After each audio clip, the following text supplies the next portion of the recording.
Hello po.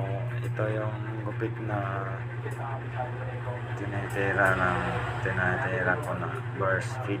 Ang order ni Bossing. Ito, nagsimula dito sa kanan o kaliwa. Ito, tingnan nyo guys.